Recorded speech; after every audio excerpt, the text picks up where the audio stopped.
Was right. Well, The Athletic is reporting that NFL teams laughed at the Cowboys for giving up a third-round pick for George Pickens, the very talented but incredibly volatile wide receiver. And as we said, when Mike Tomlin moves off a drama-filled offensive playmaker, they do not recover. I can give you about 7 examples. This is also Jerry Jones once again, as the NFL front offices have gotten younger and shrewder. The Cowboys are giving away draft picks like Skittles. The Cowboys, to me, have one of the weaker rosters overall in the league. So you know what's interesting? I saw that if the Cowboys decide to not keep George Pickens long term, they get that third round pick back. I don't know if that's true. We don't always get like the exact details of all of these types of contracts. And I used to like hate not knowing that type of stuff. And I used to feel like, why don't I have this information? Until I saw John Middlecoff, on a podcast recently kind of say the same thing, where he's just like, we don't have the information. I was like, okay, well, if he's not having the information, he's talking to Colin and other people. I was like, I'm not going to have the information either. But I haven't really seen that discussed as much. And again, I tried to look it up before and find it out, but I'm never always confident in some of those reports. So if anyone else has a better idea, please definitely let me know. Listen, I'm on the record saying that I don't love this trade to begin with, because I don't think it will work long term for many reasons, and I don't want to go there and unpack it all again. But very briefly, it's just like they are going to have to, if they want to keep him, they do have to pay him a ton of money. He is going to command a ton of money. I do think that there is legitimate on-field behavior issues. I do not believe that the Cowboys have the culture to make that work, to ride those ups and downs that will happen.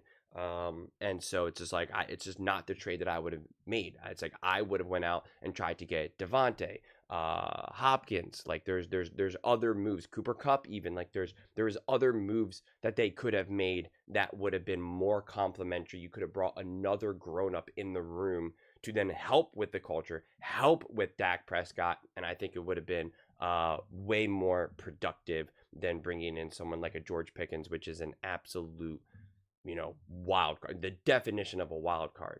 But when I was talking about it with a bunch of the Dallas Cowboys fans, like at the end of the day, though, it's just like, if you are a Cowboys fan, I feel as though going into the season, you're going to be pretty lukewarm. You're not really going to be too excited about the moves that they have made. You're not really going to see your team as a team that can really compete with the Buffalo Bills, the Baltimore Ravens, the Philadelphia Eagles, sorry to say it, the Los Angeles Rams, really the teams that have been consistently great.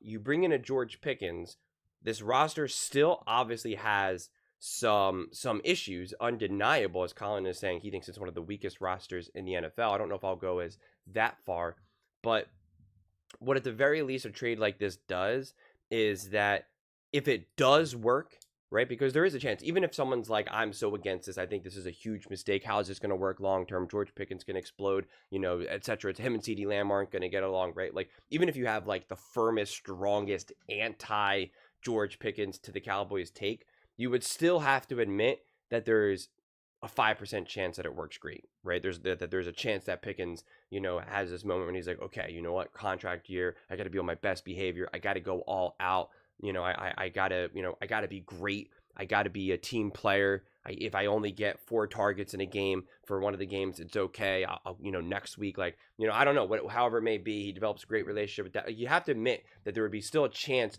for it to be great. And if it is, within the Dallas Cowboys offense at the least, will be significantly better. And say what you will for the defense will at least be competent. Maybe it's not as great as it had been kind of years prior, but it's not going to be the Cincinnati Bengals defense.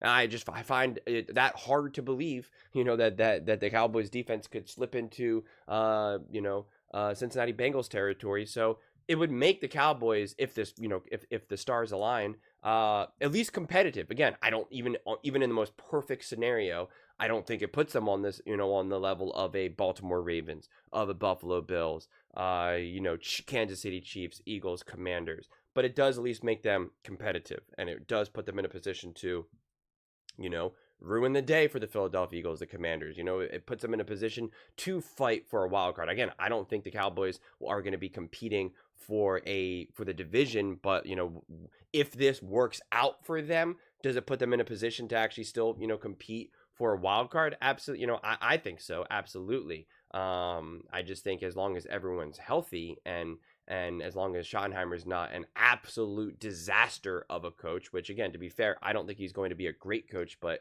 trying to predict if someone's just going to be, you know, pretty much there and fired by week 12 is kind of hard to predict here. But I still think that the Cowboys, you know, for years and years and years, say what you will of them, they may have not, you know, really ever been elite or been able to get over even this NFC Championship game hump. Like, they're not complete, absolute disasters where they're going to come away and win like 2 games. Even when Dak Prescott went down last year, they still found a way to like win some games. And I didn't think they were ever really going to make the playoffs, but like they made it interesting for a second. You know, there was kind of like, could they? You know, what was it? Like they have to win the next 4 games in a row and they can find themselves in the playoffs. And like you did have people in the media be like, you know, will this happen? Is this possible? And that is credit to them, you know. I mean, it really is. So, I think if you're at least a Cowboys fan, a move like this at least can kind of give you some excitement, some interest. The only problem is I just see a lot of Cowboys fans like holding on to this so tightly, and they believe that this is going to be the trade and the move, and Pickens and CD Lamb is going to light the league on fire, and this will finally unleash the true potential of Dak, and they're going to be able to be like, I told you Dak is the greatest quarterback in the history of the universe, and CD Lamb and Pickens are going to be the greatest wide receiver duo that this NFL has ever seen. And it's like, whoa, buddy, I get it. You got your Dak Prescott shrine. You've been a Dallas Cowboys fan for 20 plus years, whatever. Like, I get it. You know, you know, like there's a little bit of juice here, a little bit of excitement, but like, you know, let's just tap the brakes here. Like, it doesn't have to be such an extreme swing from one direction to the other. And again, at the very least, like, I'm excited to watch this unfold on the field because I do think that there'll be like legitimate drama.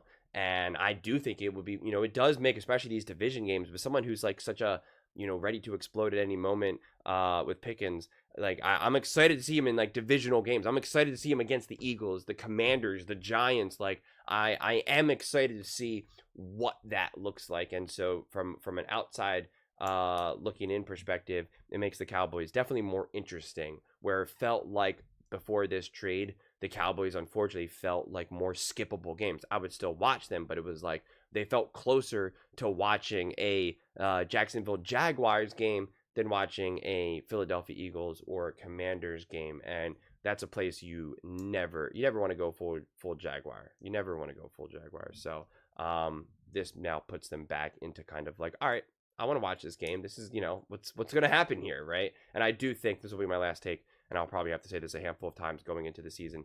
I do think that the Cowboys will most likely continue to be very much so, where it's like they're going to absolutely feast and put up awesome numbers against the bad teams, against the Jaguars of the NFL. Although, you know, I'm not saying that that's how they're going to be this coming season, but in the seasons past. And I think they'll play, you know, the way how they always play against the great teams, like sometimes kind of good, sometimes not even on that level. So I think we'll get a lot of the same stuff that we've had in years past, but with the potential for some fireworks.